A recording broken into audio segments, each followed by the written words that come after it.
Assalamualaikum warahmatullahi wabarakatuh. Perkenalkan, nama saya Anissa Putri Banipa dengan NIM A1D1240070 dari ruang 3. Di sini saya membuat tugas UAS agama, yaitu video tentang tata cara memandikan jenazah dan mengkafaninya.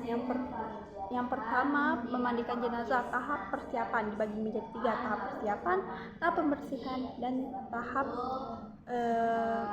terakhir yang saya sebut itu penutupnya. Yang tahap persiapan, yang pertama itu harus ada yang mayitnya, yang kedua harus ada pemandinya yang memandikan. Syarat yang memandikan yang pertama itu harus berani dan bisa menjaga aib si mayit. Yang kedua, menyiapkan alat dan bahan seperti sabun, kapur baru, sarung tangan, cotton bud, dan lain-lain sebagainya. Kemudian melihat kondisi tempat, lebih baik itu di luar ruangan atau di dalam ruangan. Kalau di luar ruangan harus dikasih kain seperti di kiri, kanan, depan, belakang, agar tubuh si mayit itu tidak terekspos oleh hal-hal yang lain. Jika lebih baik di luar ruangan, sekelilingnya ditutup seperti yang saya bilang tadi, mulai dari samping, kiri, kanan dan atas, serta depan dan belakang. Lalu siapkan meja untuk si mayit. Jika tidak ada meja, bisa dipangku oleh orang, minimal 3 orang. Kemudian siapkan ember besar, minimal itu ada 3 ember besar dan gayung.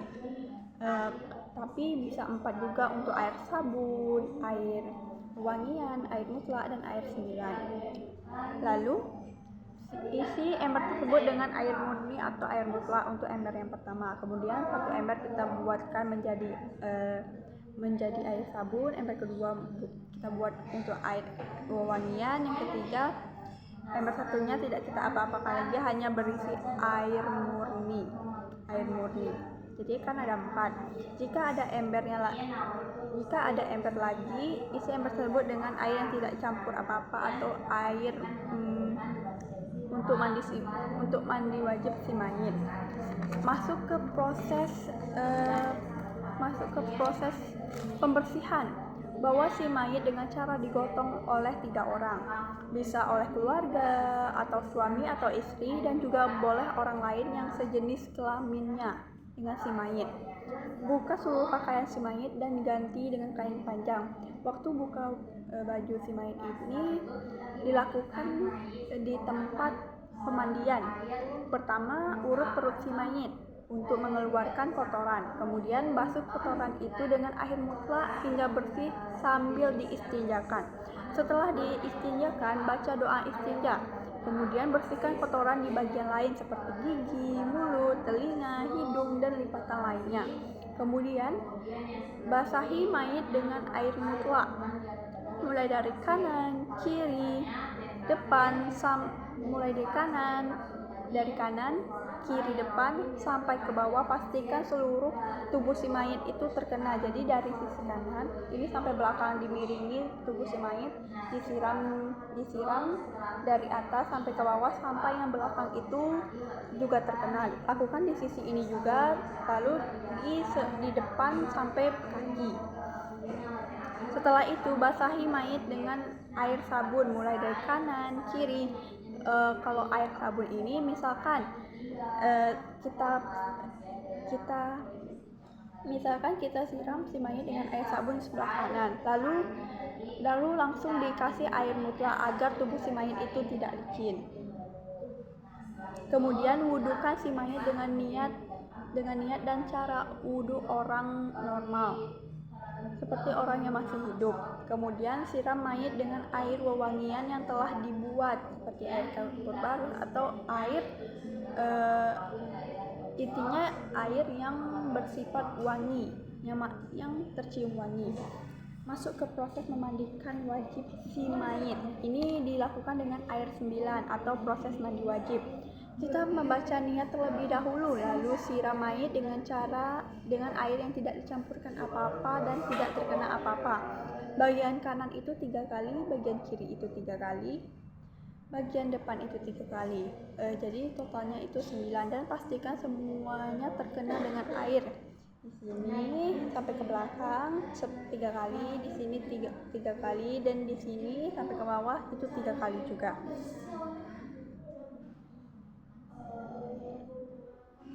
Setelah itu mengecek kembali bagian tubuh si mayit apakah masih mengeluarkan kotoran atau tidak. Memastikannya itu dengan cara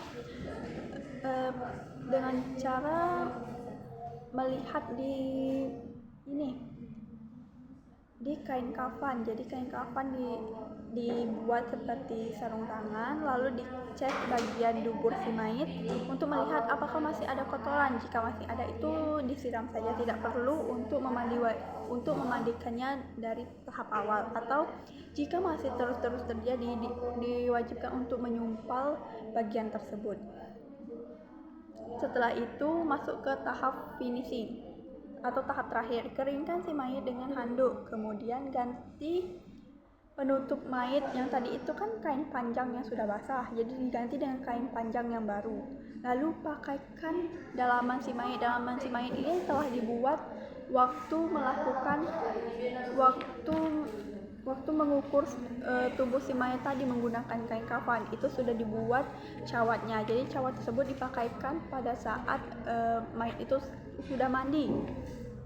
Kemudian gotong si mayit ke tempat kain kafan yang telah dibuat. Jangan lupa setelah memandikan ditulis di kening si mayit dengan tulisan La ilaha illallah Muhammadar Rasulullah.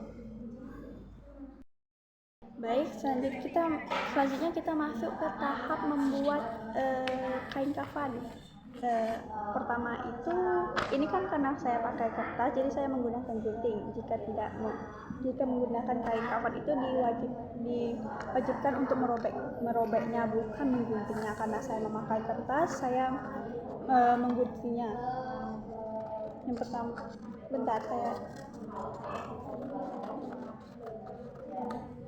kain kafannya anggap seperti ini.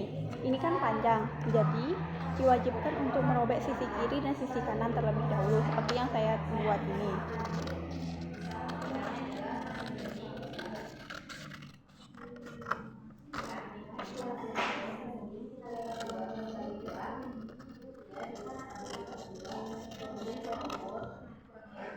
Lalu dilanjut dengan yang ini juga.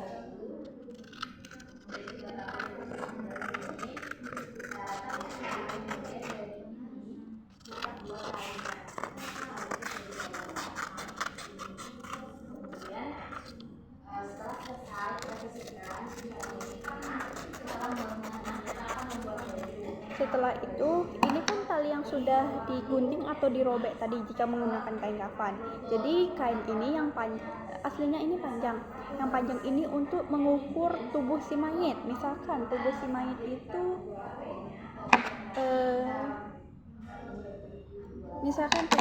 itu sebesar jari jempol saya. Jadi diukur dari kepalanya sampai ke kaki dan dilebihkan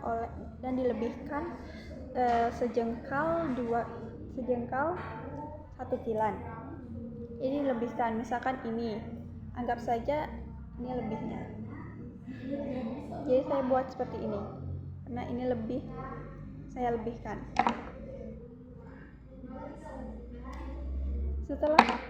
Setelah digunting dari sini, ini yang kita gunakan untuk di kain kafan. Yang pertama, untuk mengukur tempat kain kafannya untuk menjadi 3 atau alasnya, yang saya sebut sebagai alasnya. Alasnya itu dibuat menjadi 3 kan, jadi lakukan seperti ini.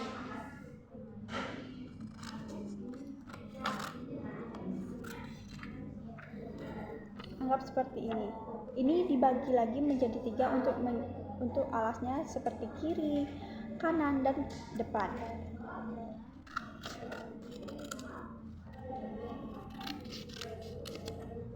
Jadi nanti nyusunnya seperti ini.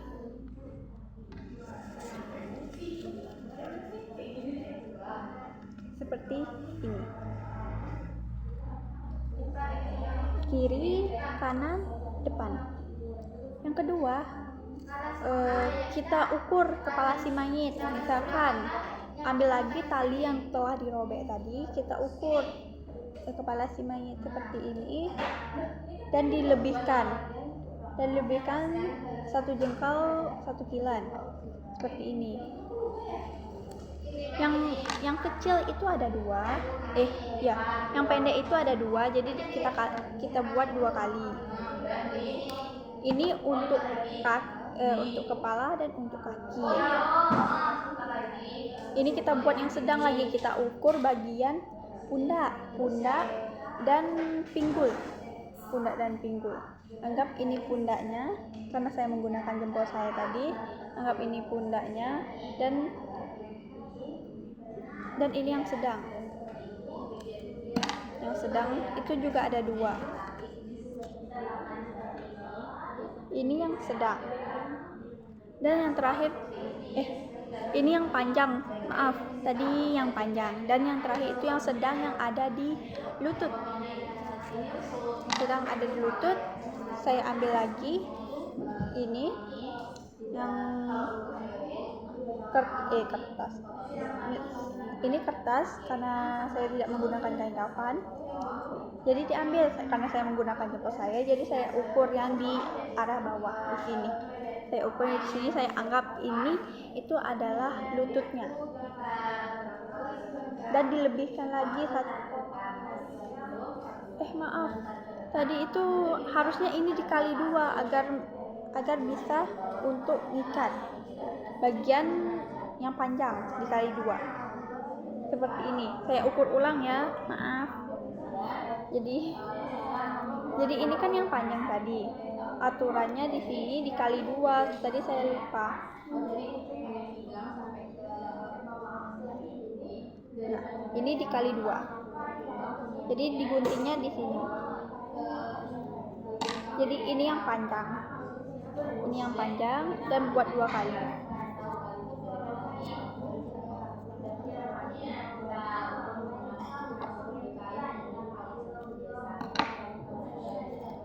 Dan ini yang pendek.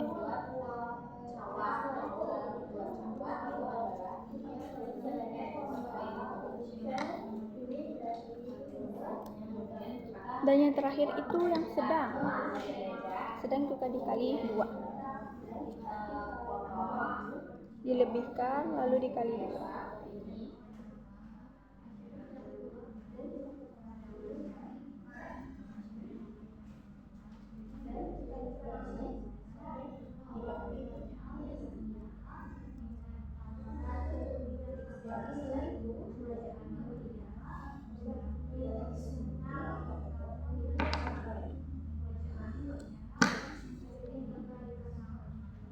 Jadi ini sisi yang pendek untuk kepala dan untuk kaki. Yang ini sedang untuk lutut. Dan ini yang panjang untuk pundak dan untuk pinggang. Setelah itu kita buat baju untuk si mayit. Kita ukur dari ini kepala, dari pundak si mayit sampai ke lutut. Saya buatnya sampai ke lutut. Jadi dari atas, karena saya menggunakan jempol, saya anggap ini lututnya. Bagian yang tekuk-tekuk ini lututnya.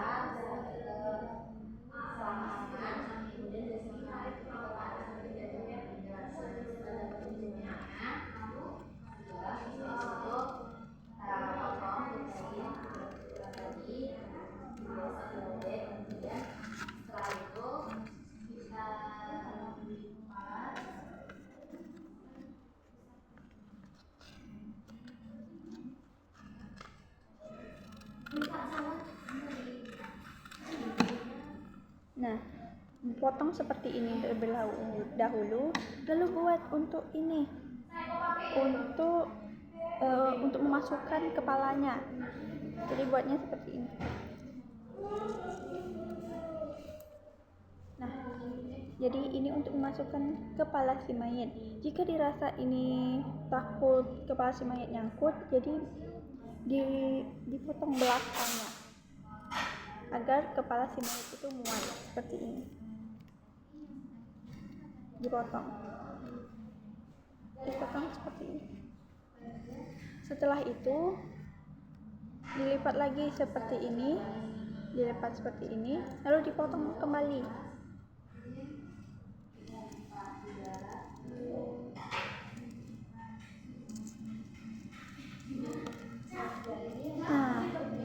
baju si mayit. Jadi yang di bawah ini dipotong lagi untuk mengikat. Seperti potongannya itu seperti sedikit saja, jangan banyak-banyak.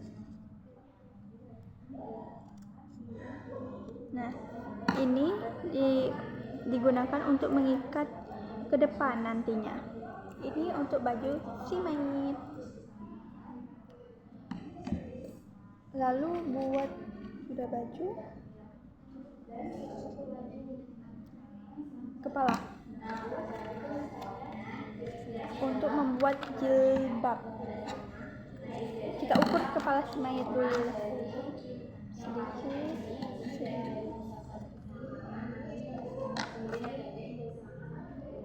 Kalau kepala itu dari kepala sampai ke perut.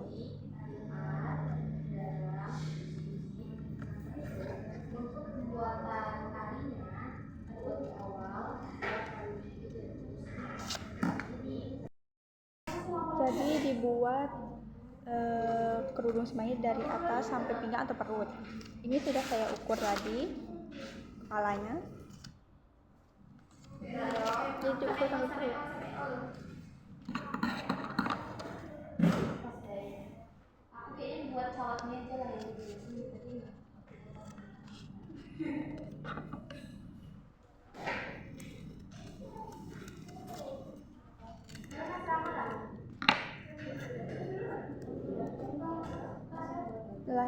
Jadi seperti ini kita ukur lagi kepalanya untuk membuat ikatan seperti jilbab atau hijabnya atau mukenanya. Jadi dibuat ikatan seperti ikatan pada baju tadi. Jadi kita buat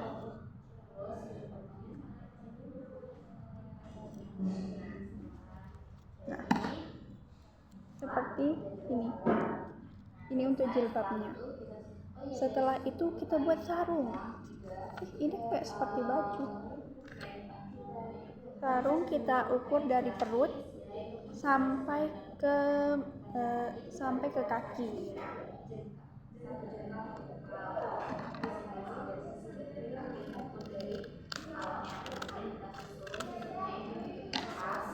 Ini sudah ini dan dikalikan 2. Ini bisa untuk sarung.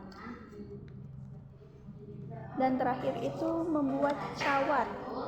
Membuat cawat itu diukur dari pinggang sampai ke bawah dadu, lalu dikalikan 2.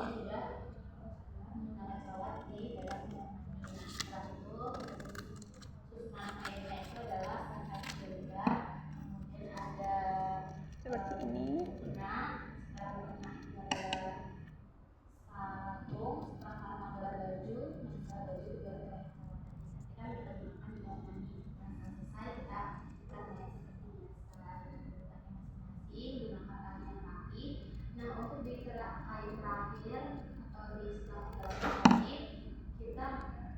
Seperti ini cawatnya. Lalu dibuatkan cawat itu tali. Sekian video dari saya. Lalu dibuat tali di belakang. Seperti ini. Jadi setelah itu baru disusun.